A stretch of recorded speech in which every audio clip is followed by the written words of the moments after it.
Rui, A Chave da Psicologia do Amor Romântico, de Robert Johnson. Conclusão. Tópico 18. O sonho com o sino da Santa Virgem. Parênteses. Esse é o penúltimo capítulo. O próximo é que vai ser o último capítulo, que vai falar do amor humano. Mas vamos lá, tópico 18, sonho com o sino da Santa Virgem. Alguns sonhos não pertencem apenas a um homem ou a uma mulher isoladamente, mas pelas suas implicações universais, são manifestações míticas do inconsciente coletivo. São sonhos que pertencem a todas as pessoas. Vejamos agora um sonho que vem do inconsciente coletivo ocidental. O sonho de um homem desse século, com 30 e poucos anos de idade. Ele nos conta como um ocidental moderno pode resolver seus terríveis confrontos com a ânima e o amor romântico. Estou carregando o sino que pertenceu à Virgem Maria para a grande basílica construída há muitos séculos para abrigá-la quando fosse encontrado. Como o formato do sino fosse conhecido, um nicho havia sido preparado sobre o altar, do tamanho exato para que lá se encaixasse, e um sacerdote ali permaneceu durante todos esses séculos com a missão de receber o sino no dia em que fosse devolvido.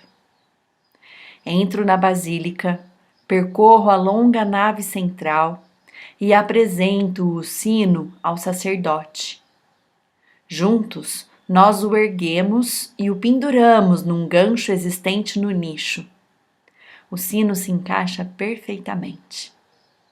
O sacerdote fora instruído para ir à extremidade oeste da basílica quando o sino da Virgem fosse devolvido, para fazer repicar os grandes sinos das torres, anunciando ao mundo que ele fora encontrado e devolvido à cristandade.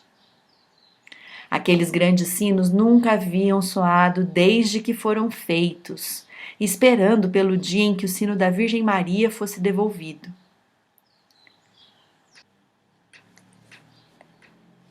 Sento-me num banco ao lado do altar, enquanto o padre se dirige apressado para o outro lado da basílica para repicar os grandes sinos.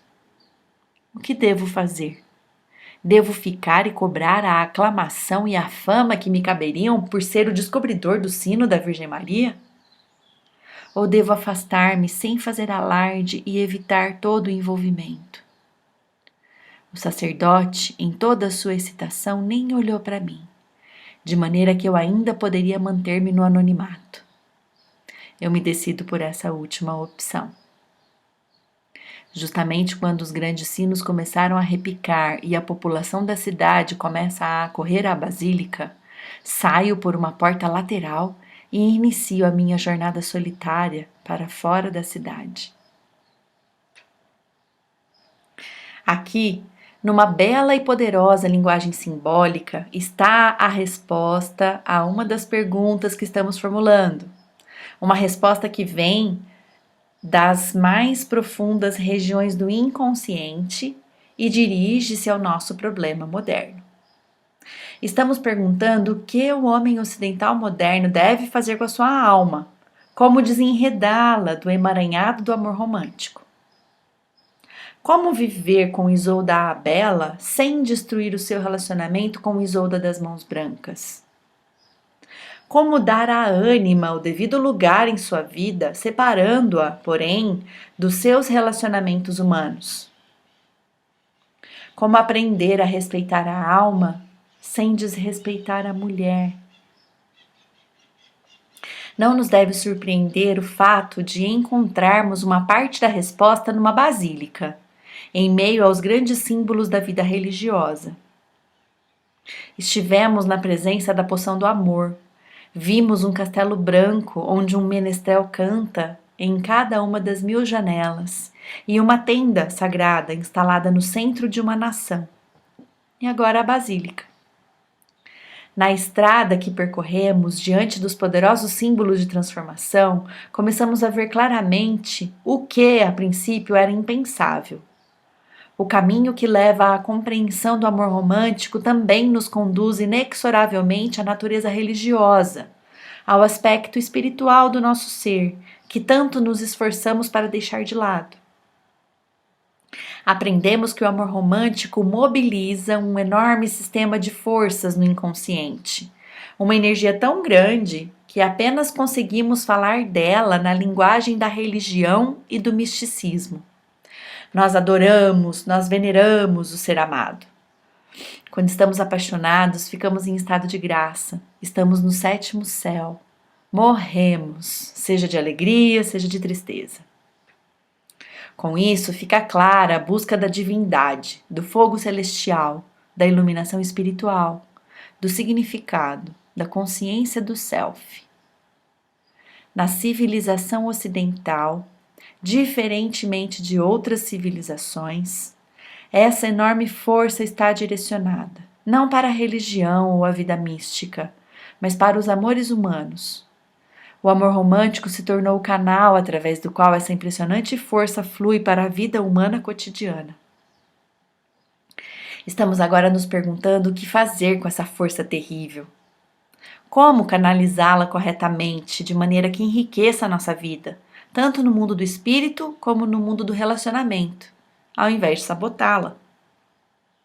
Esse sonho nos dá a resposta numa linguagem clara e vibrante. Devemos recolocar a nossa parte divina na catedral, onde é seu lugar, e viver a nossa parte humana, tal como deve ser vivida, ou seja, de forma comum e simples. Precisamos tirar nossa alma do amor romântico e devolvê-la ao lugar interior, à catedral interior. O viajante fatigado que penosamente caminha até a porta dessa grande basílica está coberto de poeira de uma longa jornada, esgotado pelo fardo que carregou durante séculos. Esse sino é grande e pesado demais para ser carregado por um único homem mortal. É pesado demais para ser carregado na vida pessoal do ego. É um fardo terrível, por demais exagerado para ser colocado em um casamento ou em um relacionamento com um ser mortal. Quantos já não se quebraram sob esse peso? Existe apenas uma estrutura suficientemente grande e suficientemente forte para sustentar esse sino: a basílica. Desde o século XII, quando o primeiro Tristão retirou o sino do templo, bebeu a poção do amor e tentou prender o seu poder na intimidade dos casos de amor, o homem ocidental tem lutado para carregar o sino. Tentou carregá-lo na sua vida pessoal, no seu casamento e nos seus impérios terrenos. Agora, quase 1000 anos depois, ele se esqueceu de que o sino era de origem divina. Por ter sacrificado o sagrado ao profano e a psique ao ego, durante tanto tempo, ele já não consegue lembrar-se a quem pertence o sino. Suas costas estão alquebradas e ele está morto de cansaço pelo peso. Seus relacionamentos humanos mortais estão despedaçados pelo fardo esmagador que ele mesmo lhes impôs. Mas ele não conhece outro caminho. Ele não se lembra da basílica. Ele não sabe onde ela se encontra. Esse sino é a nossa experiência com a ânima, é a sua voz. Ele nos lembra as palavras da mulher bisão branco. Envio minha voz enquanto caminho. Como o sino, a ânima emite uma voz para ser ouvida por nós. Ela canta, e seu canto nos chama para a vida interior. Seu poder existe para nos fazer chegar mais perto do conteúdo do nosso inconsciente, para manifestar os arquétipos como imagens vivas, sussurrantes, que sentimos como forças vivendo dentro de nós. O sino representa o conhecimento lírico da psique do homem, no mesmo sentido com que o povo hispânico fala do el modo lírico, conhecimento que vem da experiência direta e não da atividade intelectual. Os sinos e a música da cristandade foram as únicas vozes através das quais o Ocidente falou do espírito, sem se perder em conceitos, abstrações e palavras.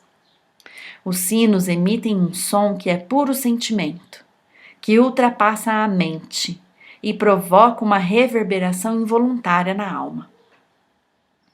A ânima, como o sino, tem o poder de desvelar o lado dionísico da experiência espiritual, onde a verdade é sentida com os sentidos, sentida nas imagens que fluem do inconsciente, sentida como um encontro vivo com pessoas interiores.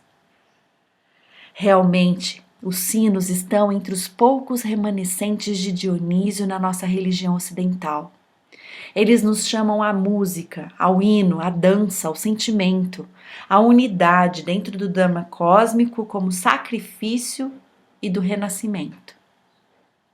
Os sinos relembram que o rei Davi dançou perante Deus.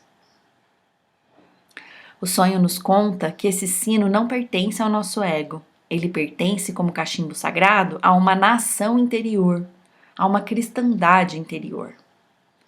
Sabia-se que aquilo pertencia a todos. Aquilo que a igreja tinha o dever de guardar, algum dia retornaria à basílica. Simbolicamente, isso significa que aquilo que pertencia ao foro da vida espiritual, além do ego, e que deveria ter sido guardado reverentemente no mundo interior, foi perdido.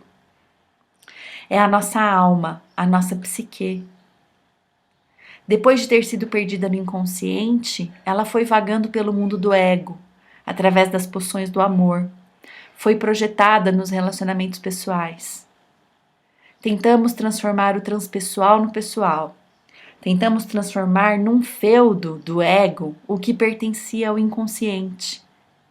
Mas esse poder está destinado a ser abandonado pelo ego para ser devolvido à catedral interior. É difícil para nós imaginar o que significa devolver uma parte das nossas vidas à catedral. Isso não significa necessariamente o envolvimento com uma religião externa e coletiva. Significa, isso sim, diferenciar entre o que pertence à nossa vida exterior e o que pertence ao nosso self interior. Significa tomar algo que estamos tentando viver através dos relacionamentos externos e, ao invés disso, vivê-lo num lugar interior, calmo, privado, um lugar que existe apenas ao nível do espírito. Bem lá dentro de cada um de nós existe um lugar desses, um aposento de cristal, repleto de rosas e de manhãs. Uma grande basílica onde os sinos das verdadeiras vozes aguardam para anunciar o retorno da alma da sua longa jornada. Para o homem, devolver a ânima à catedral significa sacrificar alguma coisa ao nível da vida do ego. Sacrificar sua reivindicação de viver a alma projetando-a numa mulher. Significa retirar esse fardo de uma pessoa e colocá-lo dentro do poderoso edifício interior que foi construído para suportar-lhe o peso. Às vezes, quando precisamos enfrentar uma morte do ego, sacrificar um estágio de velhas atitudes arraigadas, certos sonhos nos vêm para compensar temores e sombrias expectativas.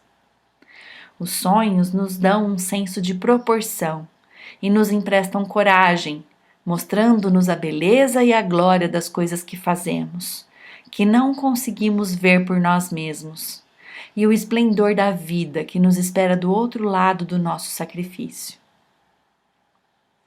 Devolver a ânima à basílica é um ato de sacrifício.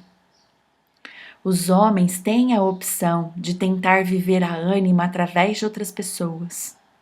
Renunciar a essa tentativa exige um ato consciente de sacrifício. É preciso sacrificar todo um estágio de existência para poder passar para outro. Do ponto de vista do ego, isso parece a morte. Renunciar a viver a ânima por projeção significa abrir mão da grande parte do fascínio artificial dos relacionamentos. Significa que as coisas irão parecer mais calmas e menos excitantes.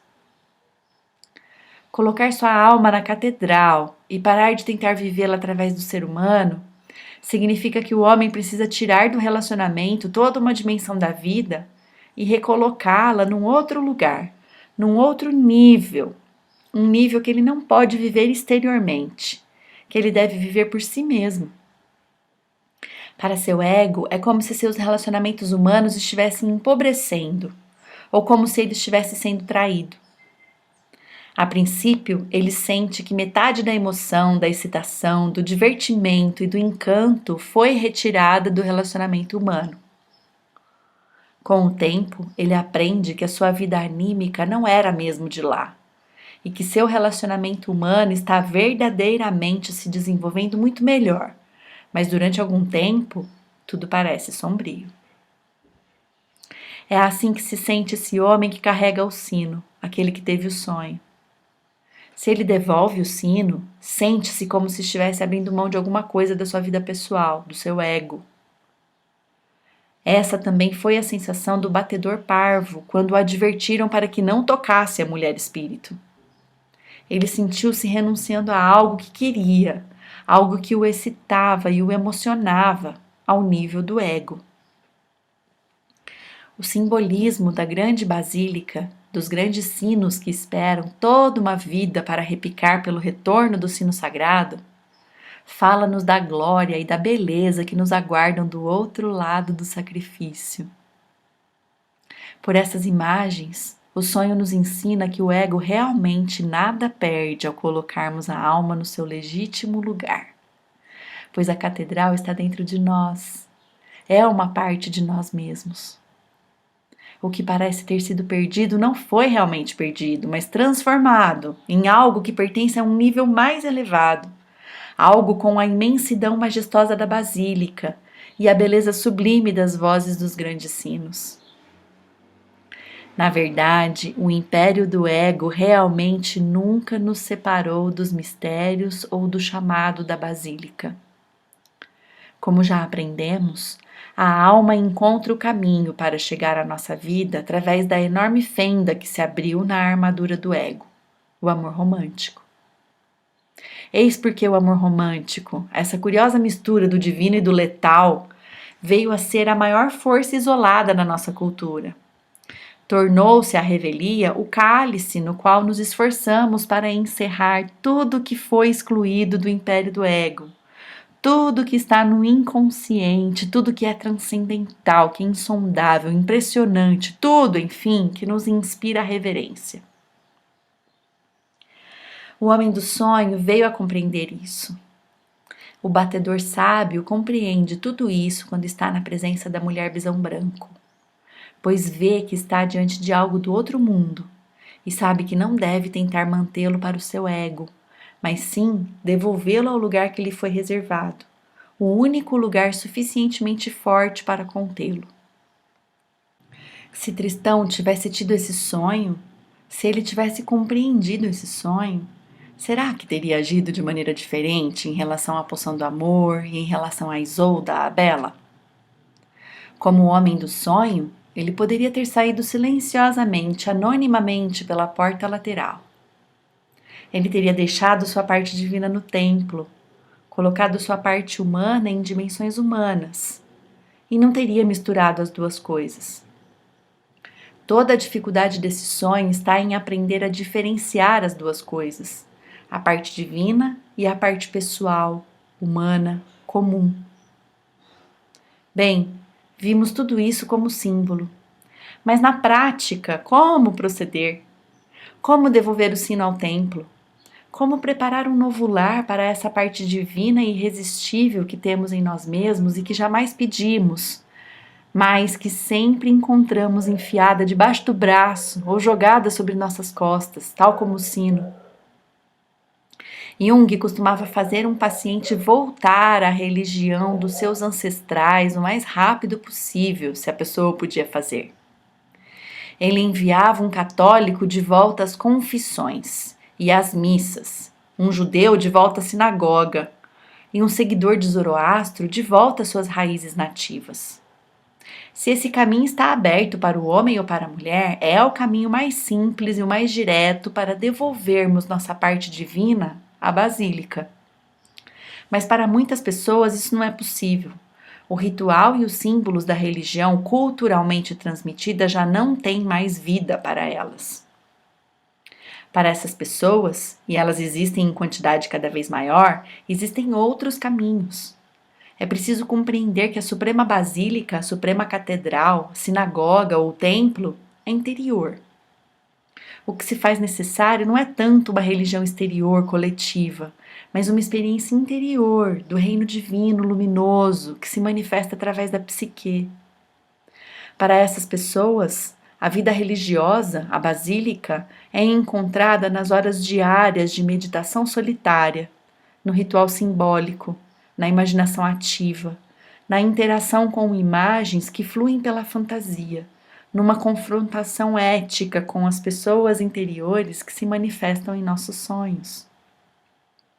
Essa é a vida simbólica, aceita voluntariamente, conscientemente, com uma atitude de reverência, com a mesma devoção e intensidade que os místicos cristãos medievais colocavam na oração contemplativa, ou que o hindu coloca na visão de Shiva, ou os zen budistas colocam no zazen. Por meio de uma vida assim, encontramos o caminho de volta ao solo primordial, do qual brotaram todas as religiões, os sonhos individuais, as visões e os ricos encontros pessoais com seres do mundo interior. Antes mesmo do dogma e da doutrina estarem estabelecidos, já existia Jacó lutando com um anjo, Paulo arremessado ao solo na entrada para Damasco, pela visão que teve de Cristo, Gautama sentado embaixo da árvore Bodhi, envolvido pela unidade do universo. Existe um templo interior, mas ele nos parece mais difícil e mais solitário. Nós nos sentimos como o homem do sonho, que, tendo devolvido o precioso fardo ao lugar sagrado, sai por uma porta lateral, para uma estrada empoeirada e caminha para o anonimato, no que diz respeito à sua vida pessoal. Esse talvez seja o evento mais comovente, mais poderoso no sonho. A decisão desse cristão moderno, não apenas de devolver o sino ao lugar sagrado, mas de renunciar ao poder, ao aplauso, à empolgação, à exaltação do ego que ele poderia ter tido, mantendo a posse do sino. Sair pela porta lateral é um sacrifício correto e verdadeiro, uma transformação genuína. Inesperadamente, esse ato nos mostra que uma das qualidades que vem desde as raízes do amor romântico é a humildade. A humildade de um ego que está disposto a renunciar a um engrandecimento do seu mundo, dos seus relacionamentos pessoais. Engrandecimento que terminaria por levar àquela poderosa situação de drama. É necessária uma profunda humildade para que se devolva essa parte divina de nós mesmos à catedral. É provável que Tristão não pudesse agir de forma diferente. O ocidental precisou beber da poção do amor. Ele precisou encontrar seu caminho para a ânima e para os deuses da única maneira que conhece. Mas há séculos antes de nós, ele passou seu período de tempo na floresta de Morroá. Vagou e carregou um pesado fardo ao longo de incontáveis estradas poeirentas. Ele se apaixonou e se desapaixonou. Ele traiu e foi traído. Ele se casou com Isolda das Mãos Brancas e ainda assim parte sem rumo, em completa solidão. Sempre carregando o sino, sempre procurando Isolda a Bela nos seus amores, buscando a sua imagem em cada rosto que vê. Ele tem o direito agora de aprender do passado, de aprender da sua experiência, de aprender dos seus sonhos. Se Tristão aprender hoje com seu sonho, ele fará de Isolda a Bela a rainha do seu mundo interior, a grande personagem da alma que irá conduzi-lo interiormente à presença dos deuses. Ele a conduzirá ao templo interior e a instalará num trono de ouro, que a acomoda perfeitamente, pois que a aguardou durante muitos séculos. Tristão desistirá de procurá-la numa mulher mortal ou em circunstâncias externas. E depois de sair pela porta lateral da basílica sem alarde, tomará o caminho de volta ao castelo de Carrá. Lá irá procurar o aposento onde a sua esposa o aguarda, Isolda das Mãos Brancas. E ao tomar-lhe a mão, descobrirá um mistério. A Isolda que ele deixou no trono da grande basílica lhe foi devolvida, na forma exata e no nível exato.